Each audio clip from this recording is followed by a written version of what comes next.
Të nderuar teleshikues, përshëndetje. Unë jam Roland Qafoku dhe ky është emisioni Dekalog.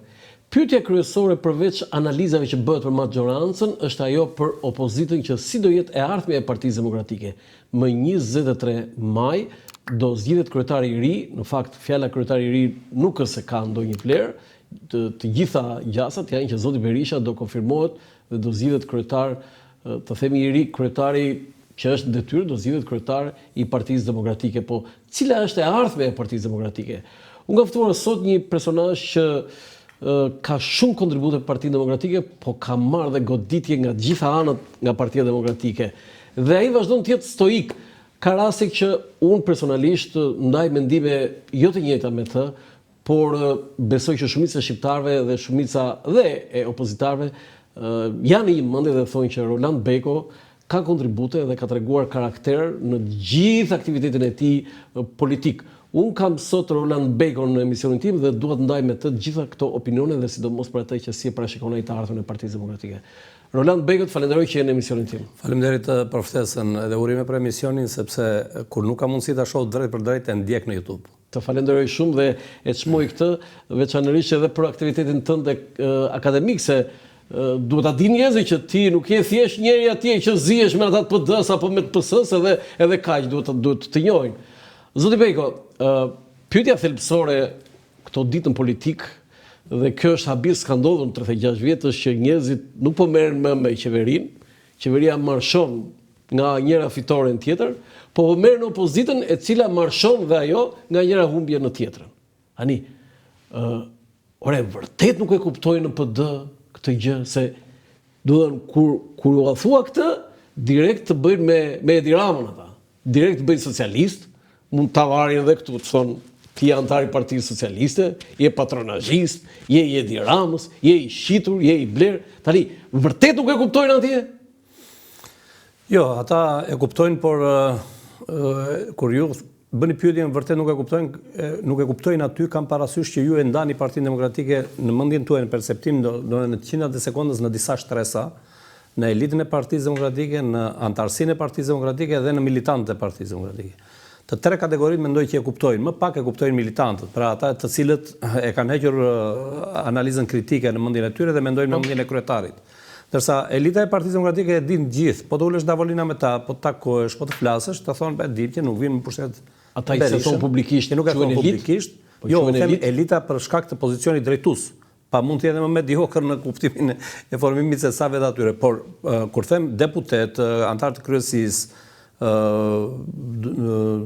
figura që kanë një lloj backgroundi profesional, që i rinë Sali Berishës në mbrapa, e dinë që me Berishën në kushtet në cilat gjendet Berisha sot, nuk vinë dot në pushtet. Këtë e thonë ata. Por çka kanë bërë? Janë konformuar. Janë konformuar sepse kanë përshtypjen që janë konformuar sepse shikoj si është puna. Ju e dini që dhe shoqëritë të tëra, ju keni bërë libra pafund për këto diktatorët, për udhëheqësit, për tjerët.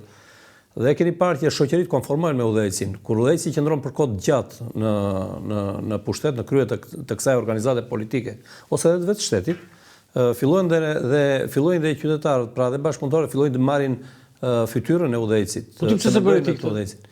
Po se bëj se ndoshta duhet të jetë mund të jetë genetike. Unë jam rritur në një vend antikomunist ku rebelimi ka qenë tema e diskutimit kudo. Jam rritur në një mjedis të tillë. Unë jam rritur në Lazarat.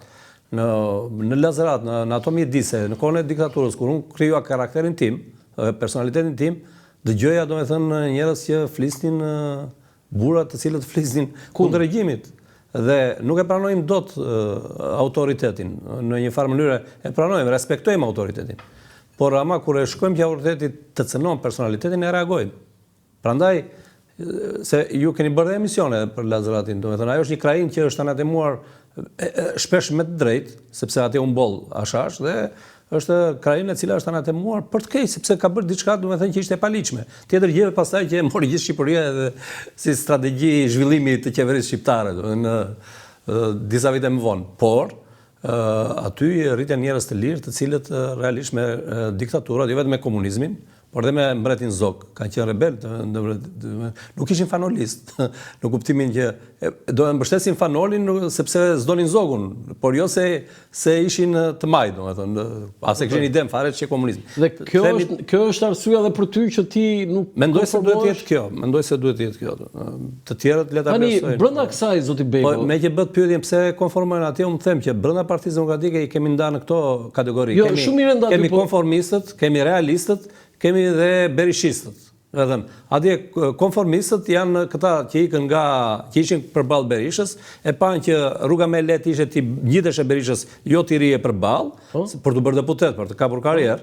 Dhe për këtë arsye u konformuan me Berishën, po jo se ata e duan Berishën apo Berisha i do ata, jo se nuk e din kush është Berisha dhe ata kanë ndryshuar mendje. Jo, ata kanë ndryshuar tesa të gjithë. Po ti ke që me Gazbari, Joridota Baku, gjithë ta që ishin te grupi ku bëja pjesë unë në politikë, që qëndruam te politika te PD-ja institucionale. Te grupi dytë? Grupi dytë janë këta realistët. Realistët janë tipa si Saliani, si tjerë, të cilët e dinë që me Berishën s'bëhet, presin një moment që të reagojnë, vjen momenti e reagojnë. Sot bëhet pyetja pse s'reagojnë, sepse ka momenti të reagojnë, sepse janë zgjedhur për kryetar partie. Ai e pranoi, ky ishte realist Saliani dhe të tjerë që do shkojmë te Berisha se këta ikën pas 6 marsit, po e ke parasysh ti. Kur u zgjedhjet e pjesëme lokale, pra kanë ikur të parët nga grupi jon, se thanë Berisha ka krijuar një realitet të ri politik, pra ka marrë shumicën. Shumica u vërtetua në 2 momente, thonë ata. Një, mbushja e stadiumit në 11 dhjetor, pra kishte më shumë njerëz Berisha në stadium se sa Basha në pallatin e Kongresit. Ky është fakt. Dhe ky është realitet apo jo? Dhe dyta ishte pas zgjedhjeve të 6 marsit, ata zgjodhen të shkonin te Berisha sepse Berisha u bë shumicë. Po grupi i tretë? Dhe grupi i tretë janë berishistët. Berishistët lajtaj. Të gjithë ata të cilët Flamunoka, Tritan Sheu, të gjithë këta që ju bashkuan grupi i parë. Tritan Sheu ka qenë kundër Berishës, krijoi parti tjetër. Po mos na fund debat, po duash na bën një herë përballë bashkë mua dhe Tritan Sheun, sepse unë jam në konflikt interesi me Tritanin, se më ka marrë mandatet 1-2 herë. I ka marrë Tritani mandatet? Normal, nuk i mori vetë Tritani. Ja dha Saliu me Lulin, se i duhet Tritani më shumë se unë në Por e sem përmendë Lulin, ka marrë malli për Lulin. Në aspektin njerëzor një kafe mund ta pija me të, do të thënë për vitet që kemi kaluar në PD, por për politikën, do të thënë si lider politik mendoj se jo. Është djegur? Nuk mund të them kur, nuk thuhet kur në politikë, rrethana të caktuara secili mund të se mos ta kthehet Luli prapë. Po më me Luli se, shiko, më me Luli se që është të paktën i vërtetë dhe e dim të gjithë që Luli është ky. Kaq ditë bëj, kaq bën.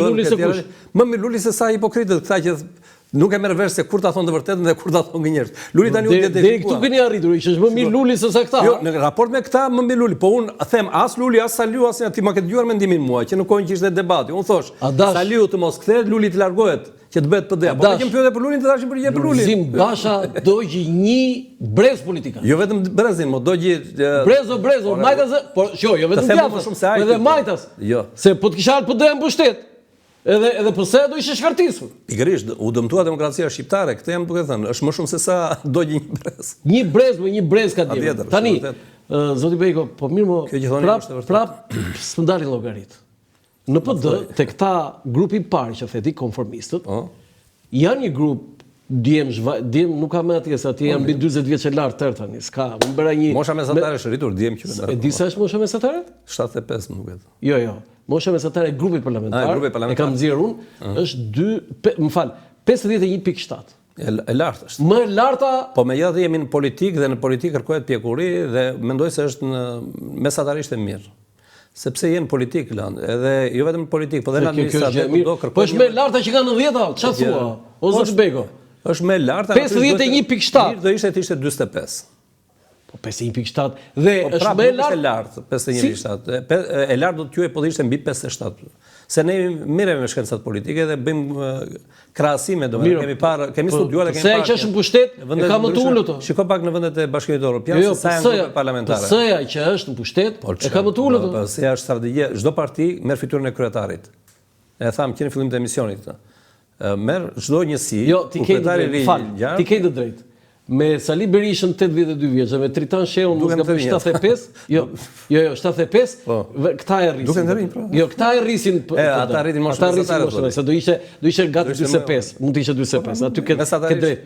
Po ata i prishin punë PD-s. Është bukur fare kë. Edhe statistikë thuhet dalin. Edhe këto e bukur fare kë, bukur fare. Se këta s'u shkoj më kë. Shumë e bukur. Do të thonë 51.7 kundrejt 50 të PS-s. E pse e ka të lartë tani? Pse e ka të lartë? Se Edi Rama është vetë 60 vjeç, 62 vjeç sa është. Po, ndërkohë që 64? Tani, ndërkohë që i del kaq e lartë PS-s, ndërkohë që ne themi që Edi Rama e ka mbushur me pionier, me gjithë Parti Socialiste shkon dhe termi pionier. Jo, pionerët i po janë 30 vjeç ata. Ata janë 30 vjeç, kështu domethënë, po ideja është këtu që si një rapal dhe pala tjetër, duhet maten jo thjesht për moshën, për efektivitetin e prodhimit të demokracisë dhe plotësimit të detyrave tyre kushtetuese politike të përcaktuara. Që nga vjetëruar. Janë vjetëruar thu? Po me këtë që the tani ti duhet thoshe po duhet 30 vjeç, 35 vjeç po ta marrëshuar. Nuk e them dot, e di pse se them lart. Se në kohën që kemi qenë ne 30-35 vjeç dhe vetë brenda vetes thonim që jemi të vegjël, akoma hapnim rrugë për të tjerë që të ishin kandidat për deputet. Ne nuk kërkonim. Unë kam qenë në forumin rinor themeluesi i Partisë Demokratike Studentëve. Do të ca foto aty. Të gjithë jam më të tregoj ti Berzin tonë njeh se pak a shumë me atë Berzi. Të gjithë janë ne të rriqeshim. Duhet të vihet një profesor, duhet të vihet dikush i pjekur. Po profesor apo? Po patjetër. Po jo një aty që s'ka asgjë. Profesor. Ne në atë moshë thoshim që kemi kohë, duhet të rritemi dhe pak të piqemi, të krijojmë një lloj përvoje politike edhe pastaj të bëhemi deputet. Okej, tani se ishte përgjegjësi e madhe. Nuk më deli llogari tjetër. Sot dalën 25 vjeçarë ta rëmbejnë na duart, nuk të lënë. Nuk më deli llogari tjetër. Në Partinë Demokratike, grupi parlamentar ka disa djema apo vajza apo zotrinë dhe zonja që janë diplomuar në perëndim. Tani Zoti Beko, ti je dhe profesor dhe nuk është i kështu dhe mund të kesh edhe mësim aty. Si ka mundësi që një i diplomuar në perëndim të jetë konformist, mos e them servil, mos e them ngjit me kryetarin, bëhet çado kryetari, sepse s'më del llogaria, ai ka mësuar atje teoritë më të mira demokratike. Po pra. Si ka mundësi? Kim Jong-uni, ku është të shkolluar? Në Zvicër. Ma dhe poshtë. Po pra Zvicër. Po thuaj pak, gjithë diktatorët në Afrikë i kanë bërë shkollën në perëndim. Kryeministri i Madagaskarit është shoku i shkollës, që është bërë tani ka 1 muaj. Në Madagaskar? Po, kemi qenë. Gatishu briri. Po, është shumë i pasur në Madagaskari. Ka qenë koloni franceze. Po i diktator? Jo, ky është një djalë, do ta shoh si do ta ushtroj pushtetin. Në kohën që ka qenë në shkollë me ne, kam pasur paralel, domethënë, jo në të njëjtën kurs. Po. Shokun e tij të ngushtë, unë e kam në Francë, kam pasur në shkollë në ENA. Po. Ai rinte me ne me grupin ton, luante futboll, udhëtonin. Do kryeministri aktuali i Madagaskarit. Kryeministri aktuali. Si quhet? 1.60 është i gjatë lan. Si quhet? Ka një emër të ngatuar të gjatë. Do ta shikosh atë emri, nuk e më. I flas i flisim shkurt. Jo, Eurova për zgjot, po patjetër. Edhe kur të jem në Parisa do të ftoj të am një darkë tha. Se mos bën një marrëveshje me atëre na importon demokracinë e Madagaskarit në Shqipëri. Janë rënë shumë për atë punë. Janë rënë se ne, sepse nëse ne deri kryengritjet i kemi deri paqësore, ata kryengritjet i kanë me armë. Jo pas se çau bë para një muaji dhe si pasojë e grushit të shtetit që ndodhi në Madagaskar, ju hap rruga këtij djali që bëj kryeministër. Tani, do të bëjmë një pyetje përpara se të shfaqim fotot. Zoti Beko, keni kështu 23 maj se mos ndodhte një gjë ndryshe apo? Jo, ajo që mund ndodhë është, ka një shprehje nga Gjirokastra që thonë ndonjëherë mbush shejtani. Se i ndodhi një gjaktar, ishte dalë në mal me shokët e vet dhe kur dalin gjaktarët kontrollojnë çiften, e kanë plot e kanë bosh. Edhe kontrolluan, ishin bosh çifte dhe u nisën, që mos ndodhte në një shpërthim i pavundetshëm rrugës. Po. Ky duke qëndruar ai, e kishte vendosur çiften këtu, edhe shkerpi çifti ia vdiq. E pyesin shokët, po ju nuk i kontrolluat, i kontrolluam, i tha boshi kishim, i boshi kishim, po ndonjëherë mbush shejtani. Kështu që ti e ke fjalën për kutit. Unë e kam fjalën se ç'mund ndodhi, në datën 23 nuk e dim, ka janë disa ditë akoma, të shohim, por nuk pres ta mbush shejtani me. Po vimo, nuk kishte PD-ja edhe formalisht, se Berisha do fitonte prapë që tu linde garën këtyre Evi Kokalarit, Ervin Salianjit, apo dhe asaj Meriemes atje. Tani të them që ti do të bësh shaka me këto pyetje që bën, unë e di që u të njoh për serioz, e kupton? Tani si mund të ndodhi që një njeri i cili kthehet për të marrë Partinë Demokratike, e voton kryetarin në qershor, e kam fjalën për Bashën, ta ndikim pak si kronologji. Po? Shkon e voton Bashën dhe kur e pyesin gazetarët i thonë që ishte shpallur në ngrata, të vendosim kontekstin, ishte shpallur në ngrata Berisha, bën zgjedhje në qershor, voton Bashën, zgjedhjet u bën duke shkelur statutin se u bën në kohë përpara se sa që përcaktonte statuti, pra nuk u la kohë e mjaftueshme rivalëve të Bashës të bënin fushat, dhe Berisha kthehet, voton Bashën dhe pyesin gazetarët, i thonë, zoti Berisha, a mund të ndodhë që ju të ktheheni në krye të Partisë Demokratike një ditë? I thaj, never say never. Apo jo? Po, never say never. Never say never. Do me thënë kur, mos thuaj kur. Po. Çdo të thoshte kjo. Jo të thoshte që Basha, ky e votonte Bashën me kusht. E kondiciononte Bashën në votim. Pse? Sepse i thoshte që në rast se ti nuk më mbron nga amerikanët mua. Do me thënë, unë të heq, kthehem dhe të heq. Unë atë ditë kam qenë në një studio te një televizion tjetër te Euronewsi me zonjën Mulej dhe ajo më pyet, më thonë, si e komenton këtë deklaratë të Berishës, që thotë never say never. Berisha do kthehet, i thash. Sepse Basha do jetë i detyruar që të largoj Berishën nga grupi parlamentar minimalisht. Pa ditur se çdo t'i kërkonin amerikanët Bashës. Të paktën si ishte Basha më vonë që isha i detyruar, tha, e pranoj apo jo, që ta merrja këtë vendim. Se po të ishte për Bashën, unë mendoj që Basha kur nuk e largonte Berishën. Se po të donte Basha të largonte Berishën, nuk pranonte statusin e bashkëkryetarit për vite me radhë, domethënë për 10 vjet të tëra, Berisha kryetar në hije, Basha kryetar de jure. Apo jo, njëri de facto, tjetri de jure. Dhe Berisha ç'bëri pastaj, në moment që Basha e shtyu 3-4 muaj dhe në 9 shtator u detyrua të merrte vendimin, ju e keni parasysh, pas deklaratës që bëri ambasadore amerikane në oborin e PD-s. Okej, mos kalojmë në retrospektivë të kësaj. Është një moment që duhet ta themi se e di ç'thonë për studio, edhe gazetar, po dhe këta që mbështesin Berishën thonë që Berisha u kthye dhe shpëtoi PD-n. PD-ja në atë moment s'kishte një problem, humbi zgjedhjet, kishte problemin e zgjedhjeve që humbi, duhet kryetari i partisë në moment që humbet zgjedhjet hipte dorëheqjen, pra Basha nuk duhet kandidonte, Berisha e mbështeti Bashën për kandidim, unë e kam kërkuar dorëheqjen e Bashës, që të nesër me në humbjes së zgjedhjeve. Dhe Berisha doli bile në atë studio, kam thënë, i bëj thirrje Sali Berishës, mos e mbrojmë më Bashën, mos e justifikojmë humbjen e tij, siç e bëri në 2017. Dhe Berisha e bëri këtë gjë. Doli dhe mbështeti Bashën. Po, patjetër e di gjithë. Në 17 korrike mbështeti tek kuvendi i Partisë Demokratike, një kuvend surrogato që u bë, që i vetmi që la gjurmë ishte Mark. Se kam vënë një foto aty. Do të lutem, tani ta mbyll, e mbyll me një fjalë. Se u zgjat dakord jam, se ti ke kohë. Po, pikërisht. Berisha kthe dhe merr partinë në mënyrë të ndryshme. Tani një njerëz që merr partinë në mënyrë të ndryshme, duke përdorur kokën e Dashit e tjera. Si mund t'i kërkosh atij të rriqet? Kur ai ka një hall shumë të madh që mori atë parti, që u kthye prap. Halli i tij është të mbrojt nga drejtësia. Pyetja më e rëndësishme që do të bëj në këtë intervistë. Po. Ai është hequr non grata zot Berisha dhe do bëhet publike këto ditë se këtë takon PD si e i the, unë i them si e, ata thonë që i është hequr non grata. Po nxirreni, thashun, se nuk është kënaqësi të dëgjosh që ish presidenti dhe ish kryeministri i vendit tënd është non grata. Për më tepër sot kryetar opozite. Sot është kryetar opozite që na dëmton gjithë, nuk është je politik. Por nuk është vetëm ti je i lit, mos të gëzohesh po. Ai është hequr, si ke informacionet? Jo, nuk ishte hequr, se po të ishte hequr do ta kishim marrë vesh, do ishin hapur shampanjat aty tek PD-ja. Ka siç është thënë shumë herë, ju e keni parasysh në disa faza, që do të hiqet Dograta Berishës, do të hiqet shumë shpejt, nuk ka ndodhur. Kur të ndodhi, themi që ju hoq. Deri tani nuk ka ndodhur. A lobohet? Patjetër që lobohet. E vazhdon lobimin. Po patjetër që lobohet. Lobohet për lobimin do para, jepen para? Po patjetër, po çfarë i bën parat ata gjithë këto vite në pushtet? Për ditë të keqe i bën. Po i bën për ditën e tyre. Domethënë ai mendonin. Po sherifi i qerdhi. E mendonin që sherifi mori parat, bëri punën e tij si për ato zgjedhje sa mundi, u largua, ju tha që ato që ju tha, domethënë ju se fitoni do të pushtetin në kushtet kur jeni. E rritin në një farë mënyra i entuziazmin dhe i vajti Berishës 500.000 votësh. Gjë që nuk ka për i vajtur më, po tjetë prapë në të njëjtat kushte. Tani edhe një herë, ti po thua zoti Bekoj që nuk ishte hequr. Po nuk ishte hequr, se po të ishte hequr do ta kishim marrë vesh. Po ata thonë që punë është hequr, po do bëhet publike. Ata thonë që bëjnë si të përmbajtur tani, se më parë ishin më tepër entuziastë, domethënë lëshonin më shpejt entuziazmin. Por e kam lexuar statusin në Facebook të anëtarëve të PD-s, që kam marrë vesh unë që është hequr non grata. Kur të hiqet non grata do marrim vesh. A mund të hiqet non grata? Fakti që ju Dodik në Bosnjë, mund të hiqet, por konteksti në të cilën ju Dodik dhe arsye pse ju hoqën atij me të Berishës janë krejt ndryshme, sepse Bosnja Hercegovina futet në geopolitik si emergjencë. Do të thënë është ndezur llambe kuqe për konfliktet që ka Bosnja, për shpërbërjen rrezikun e shpërblerjes së tij. Shqipëria nuk futet dot. Si ka marrëdhënie Berisha me administratën e Trump?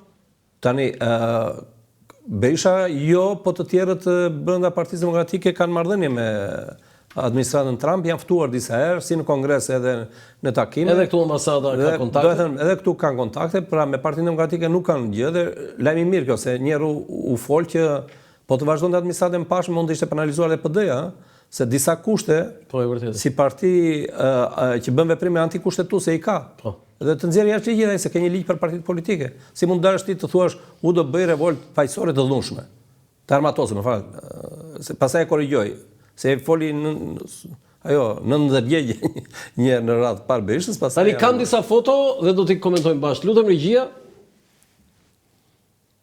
Tani këta janë kryetarët e Partisë Demokratike. Azem Hajdari, Sali Berisha, se thot njëri Landi, e ke vënë re këtë? Po. Kryetari i parë është Azem Hajdari. Jo, e thonë ka krijuar PD-n Sali Berisha. Sali Berisha erdhi e gjeti të krijuar PD-n. Kryetari i parë i Partisë Demokratike është Azem Hajdari. Ai ishte komiteti provizor. Po, ai është ai kryetari, është kështu. Bile dhe Meksit, se ju i keni trajtuar këto gjëra, Meksit ja mori siç ja mori Lenini Trotskit partinë. Këtu na ngatrova fare. Kështu ja morim. Di. Kështu ja morim. Atë Azem Hajdari, Sali Berisha, Eduard Selami, Tritan Shehu, Lulzim Basha, Nkelet Alibej i komanduar dhe Sali Berisha 2024 e këtej. Tani më jep një përkufizim për gjithë këta edhe për periudhën që e kanë Tani Azem Hajdari, i pari. Azem Hajdari unë mendoj që e zgjodhen rrethanat dhe karakteri. Pra ishte i përshtatshëm në atë kohë Partia Demokratike e Lëvizjes Komiteti Provizor dhe ai ishte themelusi. Themelus nuk është vetëm Azemi, por themelusi ishte grupi që ju e dini intelektualëve që bën statutin e Partisë Demokratike, që bën programin. Po ai ishte u zgjodh kryetar. Por Azemi u zgjodh kryetari dhe është ndër themeluesit e Partisë. Është ndër themelues. Sali Berisha nuk ka qenë themelus. Sa ndeti Azemi kështu Komiteti Provizor? Po disa muaj. Shumë pak. Tani Sali Berisha. Sali Berisha, për mendimin tim, ka qenë 91 deri në 92 ka dhënë, se u zgjodh president. Që nga ai momenti një sekond, do ta themi që kur u zgjodh president, iku. Pastaj se çfarë bëri pastaj, do thuash te Eduard Selami dhe pastaj te Tritan Shehu. Si është kontributi i Sali Berishës? Unifikoi shtetin me partinë. Sali Berisha është me kontraste të forta në politikën shqiptare. Bukur e the këtë. Me kontraste shumë të forta është. Do të thënë, nga njëra anë është njeriu që e udhëhoi Partinë Demokratike, natyrisht kori një fitore në 92-shin, pothuajse plebiscitare, por më shumë se sa njerëzit votuan Berishën, votuan kundër regjimit komunist. Pra, edhe shumë të majt kanë votuar për Partinë Demokratike që të bëjë rotacioni. Keni parasysh u krijua ngërçi, fitoi Partia e Punës, erdhi sekretari i shtetit amerikan në Shqipëri dhe u desh pastaj t'i kërkojë Ylli Bufit të jepej drejtë. Merita ka Berisha? Atë jam duke thënë që ka merita sepse e çoi Partinë Demokratike në fitore, por thash nuk ishte vetëm sepse disa muaj më vonë, pas zgjedhjeve të 92-shit, u bën zgjedhje lokale në korrik të 92-shit. Dhe i humbëm zgjedhje lokale. Fitoi PS. Fitoi PS. Do të thotë që 4 muaj. Pse? Sepse pan tendencën. Cila që tendencë? Kish bërë dhe një proçk tjetër. Proçk i themi na ndaj nga poshtë. Proçk, bukur. Çka kishte bërë? Po ju e keni parasysh që përjashtoi direkt u baj kongresi famëkeq në gusht i Partisë Demokratike që ajo është thyrja e parë. Ajo është edhe linja që politike që ndori që Berisha Ceka Gramos Pashko dhe fjalimi Gramos Pashkos ishte fjalim që diktoi, do të thënë u bë motamo e curia, do të thënë i ka dalë fjala siç e parashikoi. Siç e parashikoi ai deri në fund. Do të thënë parashikoi që do të jetë një parti personale, autoritare e një lideri autoritarist dhe Partia Demokratike e tillë ishte Eduard Selami. Identifikoi shtetin me kryetarin. E identifikoi shtetin me kryetarin. Po patjetër. Eduard Selami. Edhe shtetin me partinë, se Berisha në moment që ishte president me gjep, e thatë ju, keni parasysh se çfarë bëri, ndërtoi një shtet paralel brenda me shikun edhe me ashtu korrupsioni, pastaj u bë galopant, u krijuan firmat piramidale, u rrëzua që këtu duhet mbyllur karriera e zotit Berisha dhe duhet fillonte një histori e re politike.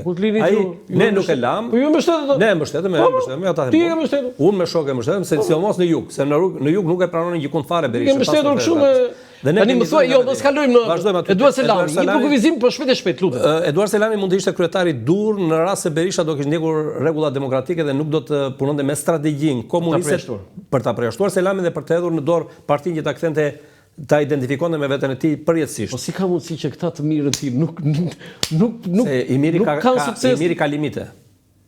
I miri ka limite. E kuptoj. I keqi nuk ka limite. Tritan Shehu. Tritan Shehu ka pranuar gjithkohë si të bënte sozinë e Berishës. Ju e keni parasysh kur ishte kryetar partie, i filloi dhe në gestikulacion imitonte Berishën kur fliste. Është një intelektual. Patjetër. Tritan Shehu, mimika e Tritan Shehut kur fliste ishte mimika e Sali Berishës, siç bën Flamuri sot. Tritan Shehu në atë Flamuri sot imiton Berishën. Shikoj, vure në një re me kujdes. Se ti unë e kam parasysh që kur del flamur noga të flasit, ti dëgjon vajzën duke i rënë pianos, nuk e kohë të dëgjosh flamurin. Unë e di këtë gjë. Djalin, në fakt. Tani Tritan Shehu është intelektual pa diskutim, por ai dhe Sali Berisha vijnë nga një shkuar puniste.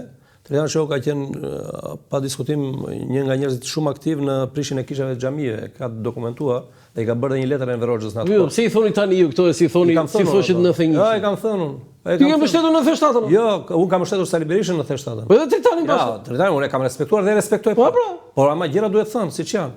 Ure pse se thatë atë ku duhesh? Njeri Landi, forca duash. Ure tani senator ai. Nuk të dëgjon njeri. Ai senator duash, zotëri, nuk të dëgjon njeri. Ka fol me jo vetëm unë, kam fol me qindra, i përjashtoj ai më ata që fol. Tani mbas Tritan Shehut erdhi prapë Sali Berisha, se unë se kam shkruar për efekt se kemi këtu. Mbas Tritan Shehut i pesti, por që Berisha ka mandatin tjetër, u kthye la presidencën dhe erdhi Sali Berisha.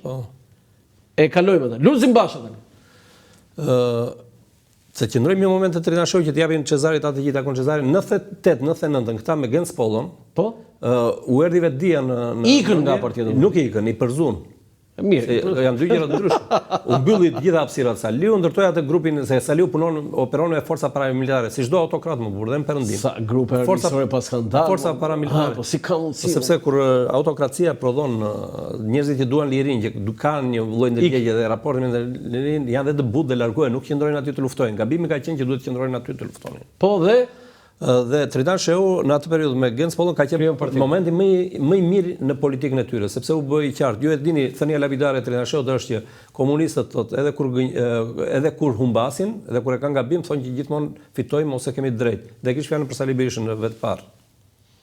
Tani kjo thënie Tritan Shehut ka ngelur dhe sot, është e pikë. Okej, iku ajo, Lulzim Basha, era 8 vjet, 9 muaj. Lulzim Basha, do me thënë, duhet të ishte një I mori veset Sali Berishës. Do e me premtime të mëdha që do ndryshojë. I mori veset, ë? Ja mori veset. Do të thënë I prandaj pas ke mbështetur. Kush? Ti. Unë kam mbështetur vetëm, ta kam thënë, kemi bërë edhe një herë debat tjetër, unë kam mbështetur vetëm institucionin. Pra, nuk isha pro Lulzim Bashës individ se s'kam qenë kur ai ishte, unë kam kërkuar dorëheqjen tash edhe një herë në datën 26 në mëngjes kam kërkuar dorëheqjen e tij. S'kisha asgjë personale me të, por humbi zgjedhje dhe duhet të largohet, është normë, duhet të futet normë. Dhe ky tha, unë vi si lider perëndimor, po unë zgjedh do largohem, tha Basha. Apo jo. Unë do bëj një parti demokratike të hapur dhe mbështetur në meritokraci dhe çfarë bëri? I çonte listat për deputet dhe për kryetarët e bashkive në sekondat e fundit bile kur kishte kaluar dhe koha. Dhe nuk I bënte ato siç konform statutit dhe rregullave dhe premtimeve që kishin mbajtur. Pra, mori të njëjtat vese si Sali Berisha. Për mos thënë, ai justifikohet më vonë dhe thotë që mua s'më lindte Berisha dhe vendimet e mëdha thotë. Po tani s'më lindte Berisha. Mirë, ai kështu thotë. Vendimet e mëdha thotë I kanë marrë mendikimin e Berishës. Unë po them këtë ty pastaj. Ti dash besoj, dash mos e beso. Vendimet e mëdha për djegjen e mandateve, daljen e Partisë Demokratike nga zgjedhjet lokale dhe të tjera vendime I ka marrë me Sali Berishën. Sali Berisha ishte konsiderohet edhe nga ndërkombëtarët aq I rëndësishëm. Mirë, unë them po, sepse vetë Berisha ka pranuar, ka dalë në intervistë dhe ka thënë të djegi mandatet dhe ka bërë këtë në fundin e nëntorit. Okej, Enkelet Alibej Enkelet Alibej tregoi konsistencë, më karakteriali. Më karakteriali nga gjithë liderët. S'kishte ndonjë karizëm, s'kishte ndonjë, po ishte masivitet, po karakterin që ka treguar Enkeleti. Dhe jo vetëm kaq, por në atë kohë më lejo ta përfshi pak veten, dhe jo si analist tani, por në pjesën me që se isha patjetër. Në atë lojë politike, në atë le të them skaker politike, se lojë nuk që. Por për ne jo një, për tjerë ka qenë dhe lojë. Por Enkelet Alibej, grupi jon ndezi një lloj shprese, do të thënë për një parti demokratike ndryshe. Por ishte trendi në atë moment. Do ishte Ortegu që zbriste nga mali dhe ti nuk e ndalje dot. Trendi që duhet shkojë me Berishën, se Berisha kishte bërë premtime të bujshme që ne nuk I bënim. Berisha thoshte unë për 6 muaj rrëzoj Edi Rama, po unë bashkuat mua. Do t'ju bëj një parti demokratike që kryetari po humbi zgjedhjet do të largohet. Neni Basha. Do të largoni, do t'i zini vetë ju të gjithë drejtuesit e Partisë Demokratike dhe do të rregullojmë marrëdhëniet me ndërkombëtarët. Gjë që asnjë rast tjetër nuk u bë. Okej, dhe tani çfarë ndodhi nga 2024 Sali Berisha e këtej? Kthimi I Sali Berishës pastaj në krye të Partisë Demokratike, ju e shikoni vetë, opozita po të kurret për ditë më shumë, nuk po dëmtohet vetëm Partia Demokratike, por dëmtohet demokracia shqiptare. Se në moment që kur ti nuk e opozit, që është balanca e kontrollit të pushtetit, pushteti merr kot, e zë arroganca, bëhet I korruptohet edhe më shumë se ç'është.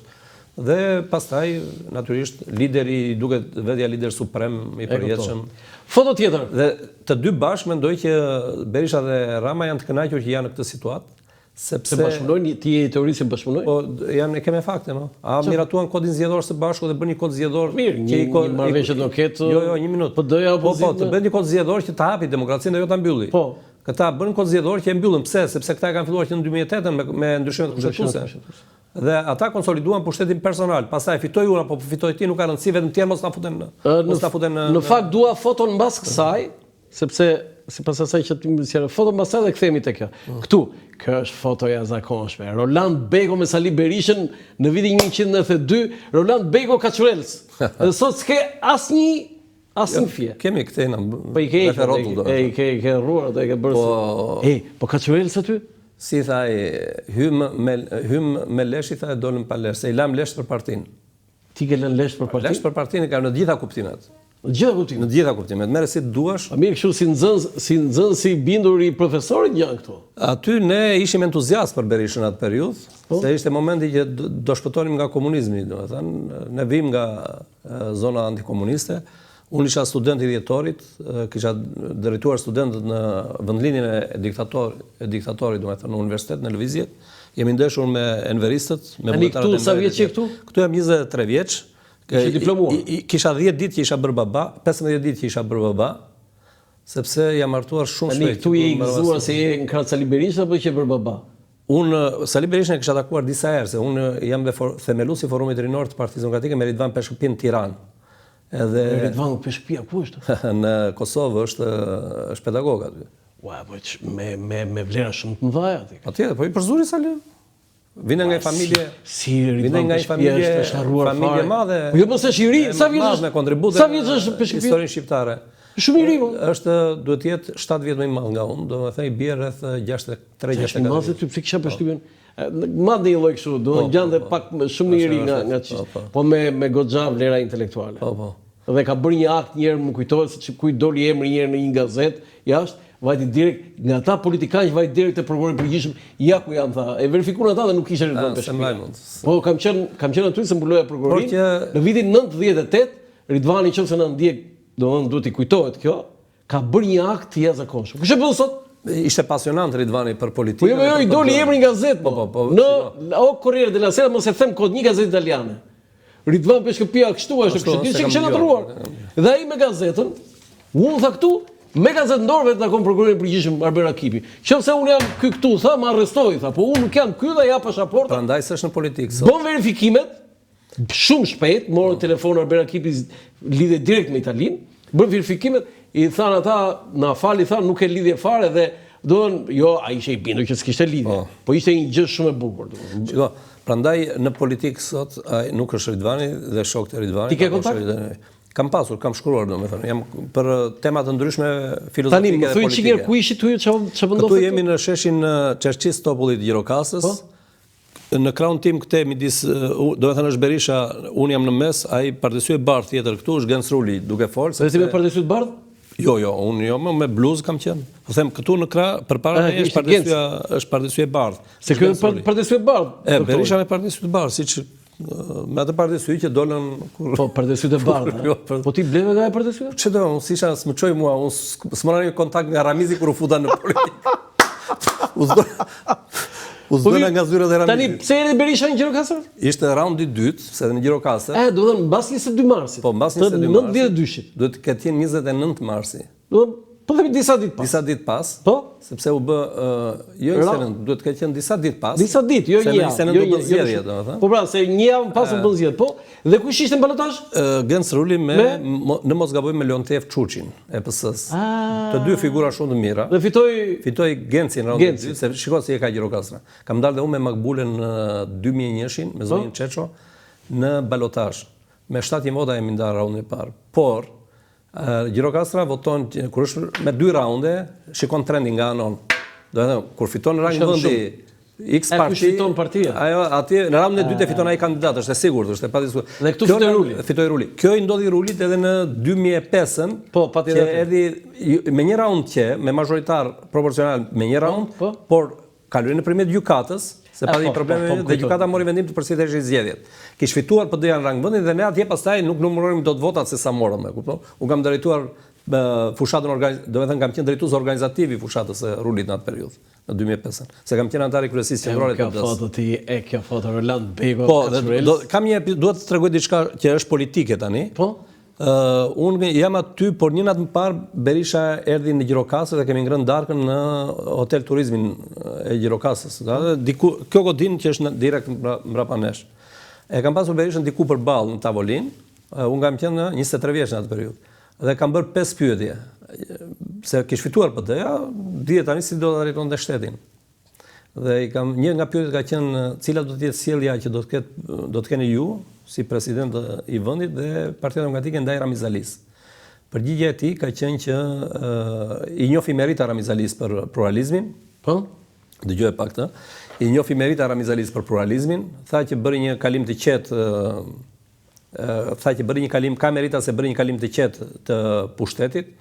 Dhe tha, nuk foli mirë, nuk foli keq për Ramizin.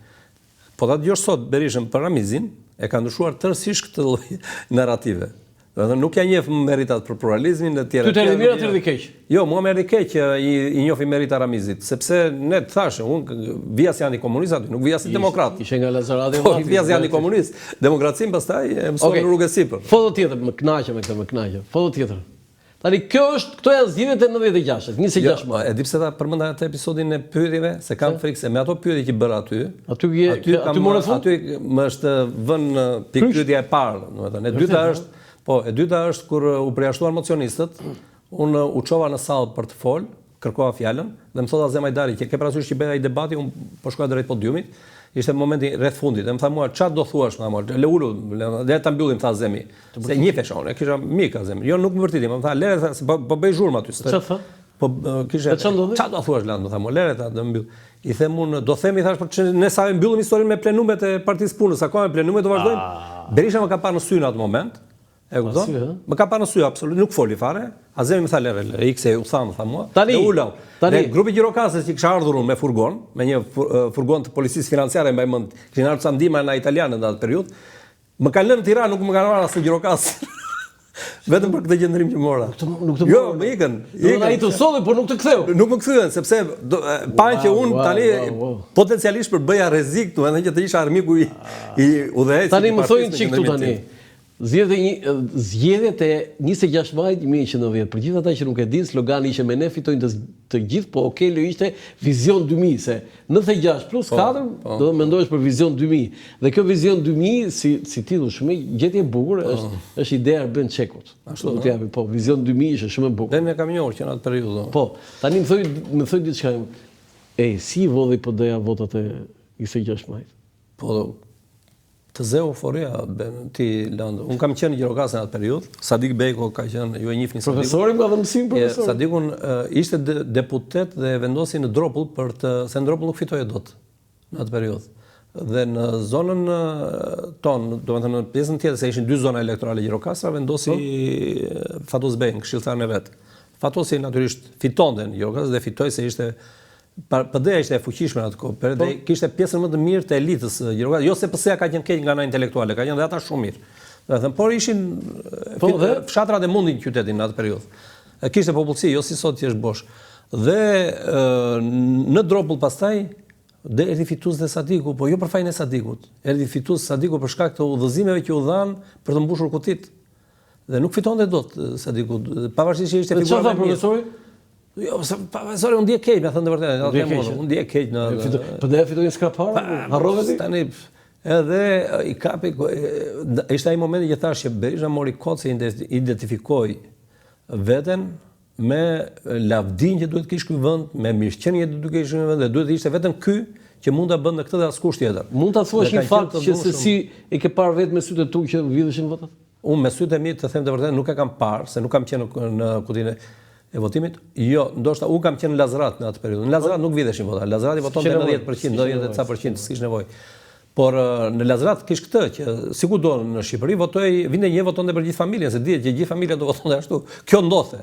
që një person votonte për një ose dy veta votonin edhe për ata që s'qen. Ose ishte edhe kjo tjetra, për shembull, ishte familja me 6 veta, se familjet përgjithsisht kanë qenë të mëdha.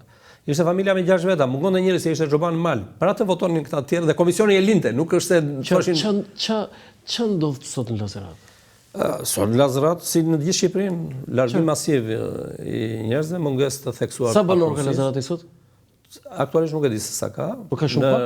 Në regjistër janë 5000 ca banor, por gjithë po themi, por janë larguar. Janë larguar në emigracion, sidomos rinia ka ikur e gjithë. Dhe në Kanada për shembull është krijuar një komunitet i madh, gati mund të ketë krijuar një fshat tjetër atje. Lazarat jashtë, Lazarat kanadez. Lazarat kanadez, Dhe gjithë punojnë janë me punë shumë të mirë, domethënë punojnë ndërtim. Po në Lazarat tani ç'a bëhet? Lazarat jetojnë pensionistët, ka disa të rinj. Po ti votë shash? Po çfarë shashi? Shashi me 14 mori ja dha gjithë Shqipërisë, Rama hoqi nga Lazarati. Që atëherë s'ka më. Kemi bërë bashkë një emision në atë periudhë, më kujtohet mua, kemi bërë debate të forta. Jemi përleshur. Sepse ishte momenti që kish ikur shashi dhe kish hyrë policia dhe unë po ju thoja që policia atje, por i kot se s'ka shash. Ndërkohë që Ashashi është kudo, vetëm Lazarat nuk është. Do mos presim. Po. Mos vëmë emra. Më kujtohet. Edhe aty do të prodhohet konflikt tash sepse tani njerëzit nuk e durojnë dot. Doli fjala, unë njoftova te ambasadat atë periudhë, i thash hiqni policinë se do vriten njerëz, mund të vriten nga policia, mund të vriten nga komiteti. Dhe disa muaj më vonë u vra. Unë e njoh zonën, e di se foto tjetër.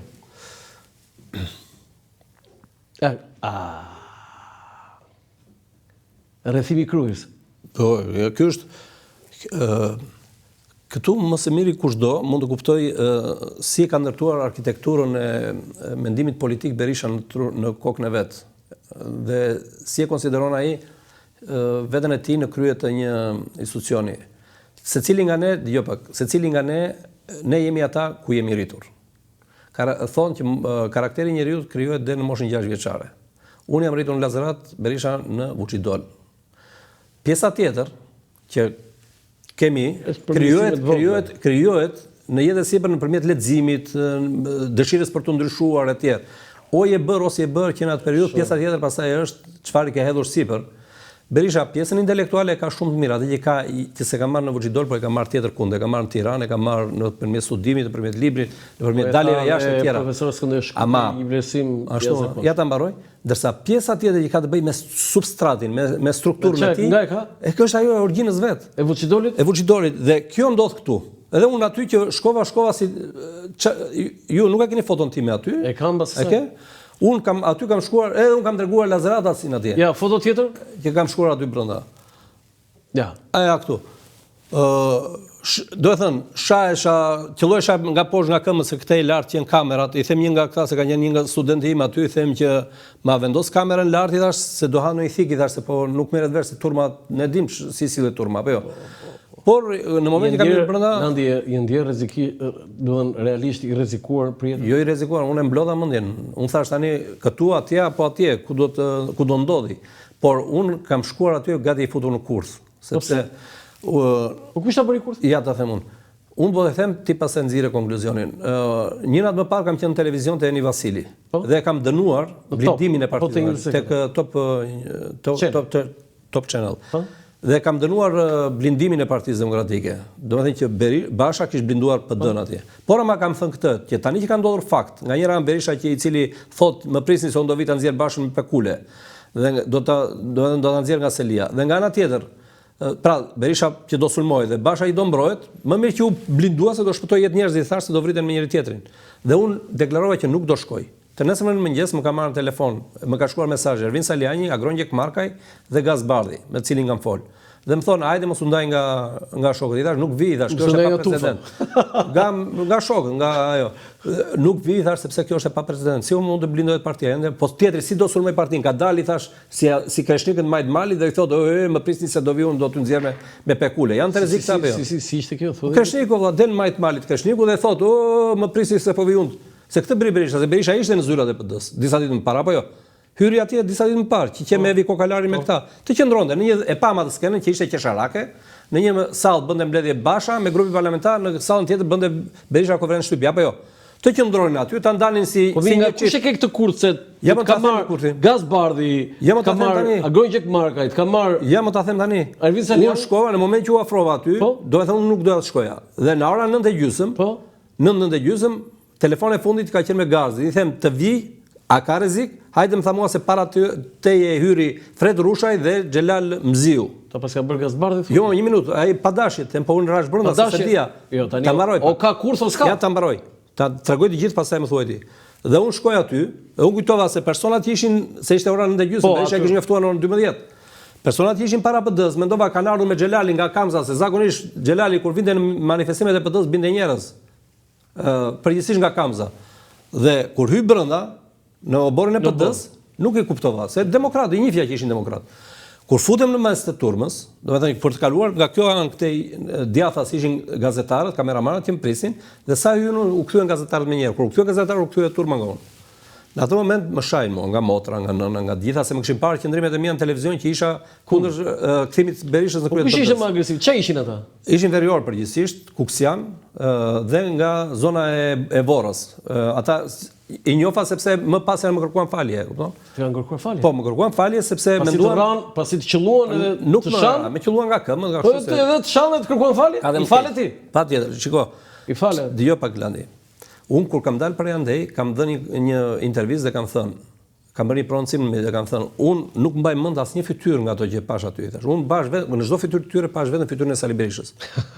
Sepse ai ka frymëzuar, ai ka prur aty, ai ka ndërsyer, erdhën të plotësonin strategjinë e Sali Berishës apo jo. Ata ishin instrumenta. Do të thënë ata ka vendosur është ai kontingjenti i tretë, thash brenda PD-s, që janë berishistët apo jo. Ata mendojnë me mendjen e Berishës. Erdhën më kërkuan falje. Se menduan se unë mos i çoja në policisë, se i thiri policia. Na fal thanë që të sham? Po na fal thanë, ishim. Çfarë u theti? I thash unë s'kam gjë me unë kam me Sali Berishën. Se unë qendrimi kam politik, unë nuk e kam personal. I fale me shpirt e kam fjalë, jo thjesht kështu. Do të çojë demokrat në burg po burg. Po s'do të kur. Dhe sikur të më rrifnin aty. Po kështu i identifikove kush ishin? Po dim kush janë, se i pam, ja ku janë fotot këtu. I njofa, një pjesë ishin nga Kurthi. Do ti kurthën e paske nga Gazbardhi. Unë kam rënë dhe pa dashje, nuk them se e ka bërë me dashje, por ishte mbyllur dera. Ai s'duhet të më thoshte mua hajde në momentin që mbyllur. Një minutë. Në momentin që e ke mbyllur dera nuk duhet të më thoshte. Po tani, ti ka bërë me dashje. Që tani kurth pa dashje nuk ka. Po e bën njeriu kurthin pa dashje. Kurth pa dashje? Po.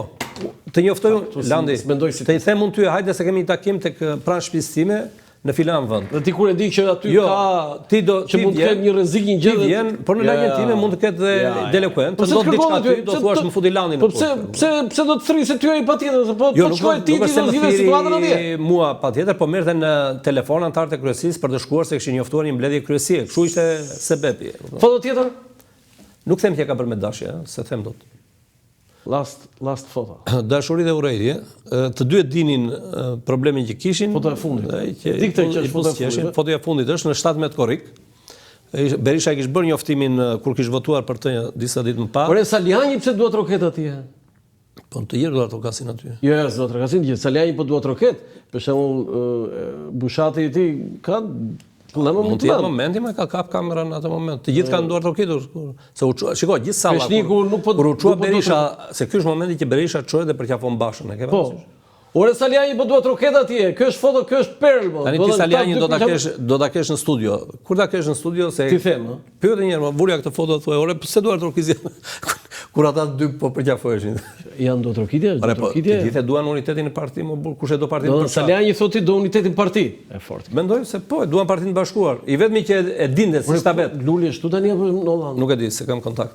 Si tha Sali Berisha, tha, unë e dija që partia do ndaj, tha, isha i vetëdijshëm që partia do ndaj, tha, megjithatë tha, e bëra, tha.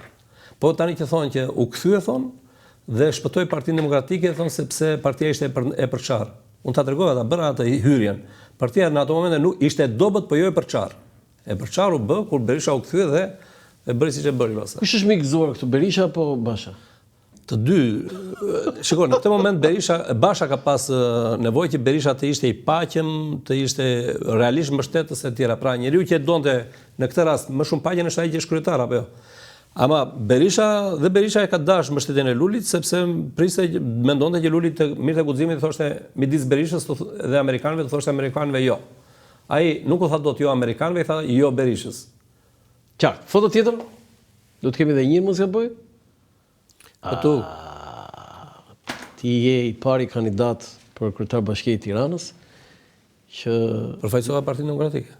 po jo, që vije nga Gjirokastri, nga një qytet tjetër. Shikoj, ju e dini që në historikun e kryetarëve të Bashkisë Tiranës ke kryetar Gjirokastrit, sepse ju e dini që Gjirokastrit tamam, edhe Libovitët. Ore ne Gjirokastrit ne kemi pasur udhëheqësin legjendar Enver Hoxha. Dhe në flas në kohën kur bë shteti shqiptar, ti godinat më impozante në Tiranë ke me shumicën e tyre me pronar Gjirokastrit. Me Karagjozaj, me Shtinaj, me Kokalaraj, si ishin më ata që me dominojnë. Aslanaj, kështu që Po jo, në Gjirokastër kemi pas diktatorin Enver Hoxhën. Pas kryetar bashkie në kohën e Zogut në Po Gjirokastër. di, nga Gjirokastër kemi pas Enver Hoxhën. Ilir Meta është nga Skrapari me Orgjin. Unë jam nga Lazrati. Ama unë Ilir Meta është në Orgjin, Ilir Meta është tamam. Po dhe unë ka Orgjin, ka gjithë ka lindur. Sali Berisha është Tropojan, apo jo? Po. Tirana u bë metropol, është e gjithëve tani. Unë kam 25 vjet në Tiranë. Do të thënë, gjysmën e jetës time kam në Tiranë. Do të thënë, ose jetën time aktive kam gjithë në Tiranë, se unë kam marrë që në 2005 në Tiranë. Kështu që 2005 me 2036 sa janë sot janë 26 vjet. Tani 21 vjet. do kthesh në politikën.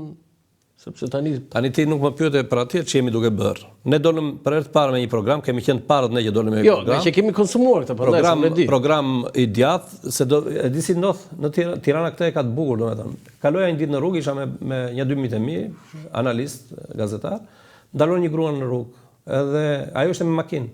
Tha, kam një orë që vi këtu tek juridiku, te zona aty. Kam një orë që vi vërdall, thotë, gjin parkim, thotë, dhe nuk po e gjej dot, thotë. Dhe më je kujtuar ti tha se kemi votuar për ty, tha. Pse i thash unë? Ke votuar? Votova tha se më kishar djalin nga Anglia, tha. Dhe djali bëndet në një histori nuk gjim parkim për ashtu. Dhe ti ishe duke folur në televizor dhe the, unë the, nëse do të fitoj si kryetar bashkie, gjëja më emergjente që ka Tirana është të rregulloj parkimin dhe në çdo qendër lagje do ndërtojmë parkimin mbi dhe nën toksor, që gjithë banorët e lagjes të kenë mundësi të fusin makinat e tyre pa stres. Kështu do të krijojmë element tjerë që vinë si efekt domino, ulet ndotja. Jo, programi ka pasur shumë se kemi trajtuar bashkë etj. Por ne s'kishim partinë atë periudhë, që partia siç ishte, edhe u bë si shqe pastaj. Kemi foto tjetër? Mos gaboj? Nuk ka foto tjetër. Pyetja, jemi në fund tani, kam një pyetje të tillë. Si e parashikon Partia Demokratike dhe këtë do ta katoj, do ta pres dhe do ta përdor kur të ndodh ose kur mos ndodh ajo që do parashikosh? Po. Në rast se Sali Berisha do vazhdoj të qëndrojë me kokë fortësi kryetari i Partisë Demokratike, në këtë moment Partia Demokratike do rrudhet vazhdimisht në përpjesim të drejtë me moshën e Berishës. Në rast se Berisha si në përpjesim ma shpjegoj çik matematikisht. Të gjithë ne kemi një plakje biologjike apo jo? Po. Na krijojnë rrudha për ditë më shumë. Do të thënë se kështu e ka zgjidhur natyra me njeriu. Dhe ajo parti do të marrë rrudha saç rrudha do të marrë Berisha në fytyrën e tij. Që do të thotë plaku Berisha, plaku partia. Zvogëlohu, se njeriu kur plaket dhe zvogëlohet. Zvogëlohu Berisha, zvogëlohu partia. Kështu do të vej, do vej në përpjesim drejtë, siç ka vajtur. Ju e pat atë që e quajti protest të fundit Berisha, që për mua që thjesht një demonstrim në sheshin në bulevardin kryesor, u braktis nga njerëzit. U braktis nga mbështetësit e tij. Kështu që ajo parti kështu do të vej. Do të ketë fatin e Berishës.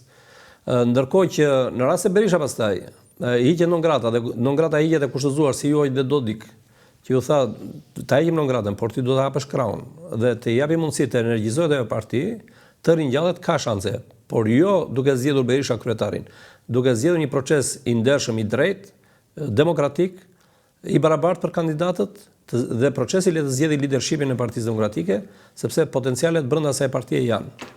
Nëse bashkohet, do të thënë gjithë që ideal demokratike dhe ndërton alternativën, Edi Rama rrezohet shumë shpejt. Brenda, do të thënë kësaj të non gratës, ti thuaj që mund të jetë kushti që zot Berisha të heqim non gratën për largon nga politika. Nuk ka asnjë vlerë po heqë non gratën dhe sikën Berisha, se Berisha ka edhe një non gratë tjetër më të madhe që është non grata që kanë shqiptarët. Në shumicë absolute. Po pranon Berisha tiki. Për shembull, ju e dini Po jo pranon Berisha tiki? Po një minutë. Po atëherë do të vazhdoj të mbaj, e thamë në zgjidhjen. Po sikur Berisha partia do të ketë fatin e Berishës. Në rast se Berisha do të rriqet tash ajo parti do të ribëhet. Ju mund të më thoni pse s'den në një forcë e re opozitare, forcë tjetër politike etj. jo vetëm në Shqipëri, por edhe në vende të tjera është provuar që ringjallet ose rikrijohet një forcë e re opozitare në momentin që e zarohet tërësisht ajo e cila bëhet si një forcë e kalcifikuar, që në rastin konkret është Partia Demokratike dhe do bëhet Partia Demokratike e tillë. Se ne nuk jemi në Francë, në Greqi apo në tjera që iku pasoku, por doli Siriza apo jo. Në Francë iku dhe Partia Socialiste dhe Partia e Shirakut, por doli Macroni dhe partit tjera. Shqiptarët nuk kanë energji të prodhojnë flukse të tjera politike. Do kemi një ndërprerje publicitare, kthehemi sërish për të mbyllur emisionin. Publicitet. Për herë të parë në Shqipëri dhe Evropë, përmes aplikacionit i reja, zhvilluar nga Akinvest, mund të dërgoni para me MoneyGram në të gjithë botën, direkt në telefoni juaj. Dhe kjo do të kushtojë sa gjysmën e komisionit që do të paguanit nëse ju do të shkonit në çdo sportel. Mjafton të shkarkoni aplikacionin e reja për Android dhe iPhone, të regjistroheni si klient dhe menjëherë do të dërgoni para në të gjithë botën, me MoneyGram vetëm me gjysmën e komisionit. Bëj zgjedhjen e zgjuar, dërgo para me MoneyGram në aplikacionin e reja.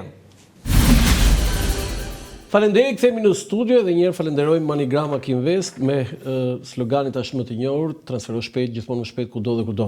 Për ta mbyllur zoti Beko, kam një pyetje që i përfshin të dy personazhet, zonjën Evi Kokalari dhe Ervin Saliani, që do thënë janë ata më aktivët si kundërshtar ndaj zotit Berisha. Si vleson zonjën Kokalari, se e ke dhe nga Gjirokastra? Me mjemër po, nga Gjirokastra, po besoj se nuk ka jetuar në Gjirokastër. Ke kontakte? Jo, nuk kam pasur kontakte, s'kam kontakte. Por e vlerësoj ka një lloj qëndrueshmërie, domethënë të qartë, është e qartë në qëndrimin e vet, pasi u largua nga Berisha. Se në moment që erdhi dhe i dha oksigjen Berishës këtu, vetë në për studio televizive në atë periudhë ti e di pozicionin tim, kam thënë çaj duke bërë për Evin dhe për gjithë tjerët. Sepse ne kemi gati një kufon politike që duhet i bënte nder demokracisë shqiptare dhe Shqipërisë të dilte nga politika, ai s'donte të dilte në mënyrë dinjitoze, donte të dilte në këtë mënyrë. I the kufon politike? Berisha ashtu ishte, sepse në moment që doli, më fal tani, po lloji politika është dhe biopolitik. Tani në këtë rast Berisha ishte kufon politike sepse ishte non grata nga Shtetet Bashkuara të Amerikës. S'kishte ndodhur që një lider partie në Shqipëri dhe një lider i një partie të madhe, ish kryeminist, ish president, shpallej non grata. Ky që i pari. Kishim ne kryetar bashkie, kishim deputet non grata, kishim dhe delekuent, por nuk kishim president dhe kryeminist. Dhe nga Britania e Madhe dhe nga Shtetet Bashkuara të Amerikës. E para, e dyta, ishte në një moshë që kishte zauruar kohën e tij politike dhe përpasoj nuk ishte grup parlamentar, s'kishte edhe parti. Jo, Evi Kokalari, ka gjasa që me të vërtetë Evi Kokalari në periudhë që u kthye, thashë ndihmoi shumë Sali Berisha. Po tani bëri mirë që u nda nga Berisha dhe tani Berisha nuk e pranon më. Jo, a ka vlerë, domethënë, a ekziston mundësia që zonja Kokalari të bëjë me vërtet një betejë brenda Partisë Demokratike? Por duhet të kthehet të futet brenda Partisë Demokratike. Po të vi këtu një herë. Po duhet vi më dhe këtu duhet vi, se bëhet nga Facebooku kjo punë. Ore, partia politike në radhë parë është network. Do ndërtosh rrjetin tënd, të mbështetësve tu. Nuk është sa bukur flet, se po të jetë sa bukur flet, mund të kemi 100 lider të tjerë për të qenë politikanë të mirë, qofshin këta intelektual që merren me politika apo jo, por nuk mjafton kaq. Duhet të ndërtosh retorikun tënd politik. Po Saliani? Saliani ka, nuk them se ka dhe Evi, po Saliani ka fibrën politike dhe një parti nga brenda dhe e ka networkun. Ku e provuam në networkun e Salianit? E provuam tek takimet që bërin në salla, që duke filluar që nga shtatori dhe sot. Edhe tani që e ka vetë përjashtuar Sali Berisha nga partia, shiko sa e bukur e ka vetë përjashtuar nga partia, Saliani prapë mbushi sallën ku ishte tani në Peshkopi. Të vetë përjashtim se kishim dëgjuar një herë.